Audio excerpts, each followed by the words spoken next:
Alright, making this video in response to, well, this is actually part 2 of the Mustang SSP real or fake, or CHP real or fake. I'm just making this video just to answer some of the comments. You know, I remember that at the time I was still in the kind of like a rebuild process, you know, kind of like an overhaul process on my car. So, you know, one of the comments was I didn't have the right interior for it. The front seats were the wrong seats, which is actually correct. On one of the comments, somebody commented that I had the wrong seats. That was actually correct, and I knew that at the time. So these are actually the right era seat time era seats. I apologize for the lighting of the video, but also I wanted that person to know that there was agencies that actually ordered their particular car with that the actual interior that you seen me have before, the gray tweed interior, and also at the time I had the blacked out wheels, and to my knowledge those were only used from the original 84 through 89, if I'm correct on that. Blacked semi-gloss wheel with the aluminum center cap. So now this one's a 92, so it's sitting now with the right color wheels. I also wanted to mention that they actually came with a real long antenna. I don't know if I said that on my last video. The CHVs had a real long antenna right along here, as you can see, and it was a ridiculously long antenna. So if you're looking at a car that has that particular thing there, you'll see that. Also, some of them came with first aid kits. As you can see, mine has like a fire extinguisher holder back there. Some of them had that. I also wanted to mention, on this particular car, they had a backup relay, and I was really amazed to see when I actually broke down on the side of the road one day. I had a bad fuel pump relay, and there was actually an additional one mounted right along the side, right underneath the mass airflow sensor, right along the side there, along the wall. There was actually an additional relay, you know, like a spare, which was great. Out of my amazement, it had that on there. And also I wanted to mention, as you can see here on the actual motor mounts, they were actually bigger, and what you're seeing there is like a tie down, additional tie down from the motor mount, motor bolts to the actual chassis.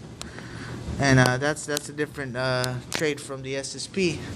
Also, some of them had tie downs from, this one doesn't have it, but some of them had tie downs for the hood, additional tie downs that would hold the hood from flying open.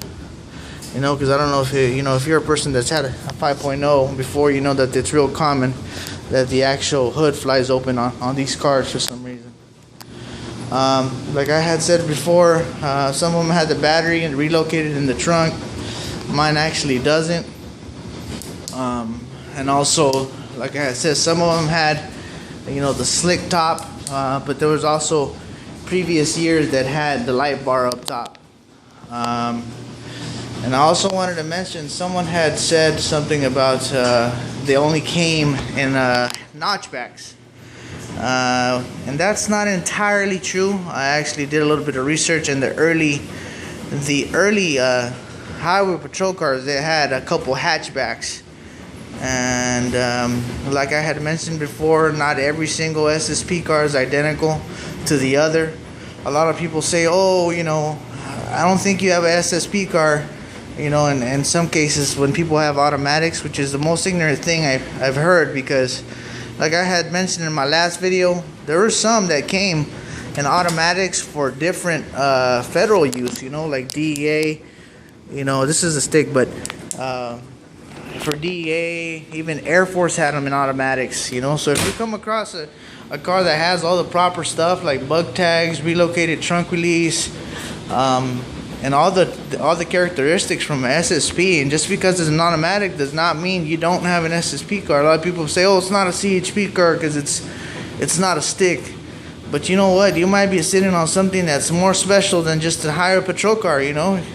So if you have a car like that, I suggest you don't convert it to a 5-speed. I suggest you keep it the way it is, because it might be worth more money the way it sits, you know. And I also wanted to mention, somebody wrote a comment in regards to some of them had like a handcuff holder, you know, to hold people down on the side of the car. I've never seen it, but I've seen that comment on there. So, you know, that's possibly true. Like I said, even in South Carolina, the ones they have in South Carolina, they don't even have the heavy duty hoses, you know.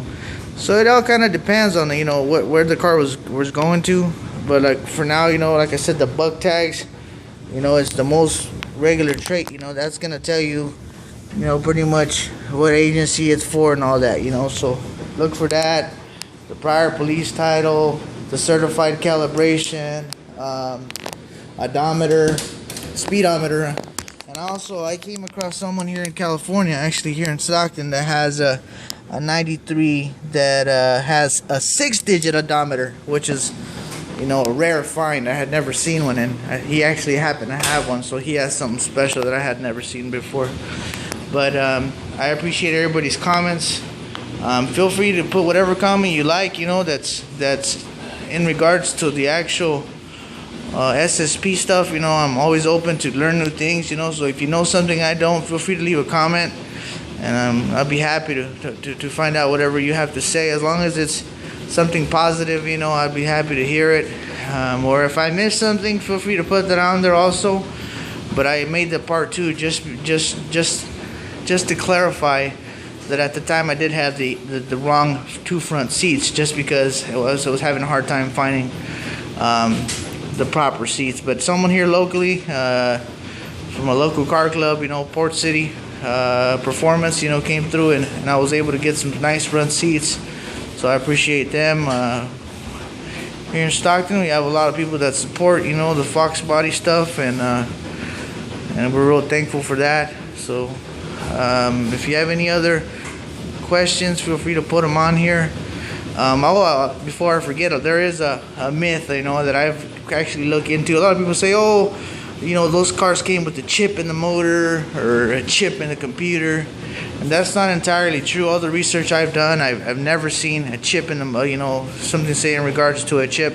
Like I said in my last video, I did say that the 93 model actually came with the different pistons in the actual engine.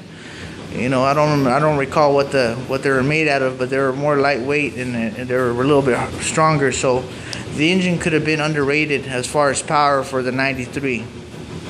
So if you have one of these cars, man, cherish it for what it is, and then find out exactly what it is. You know, always history reports are great to fill you in on what you got.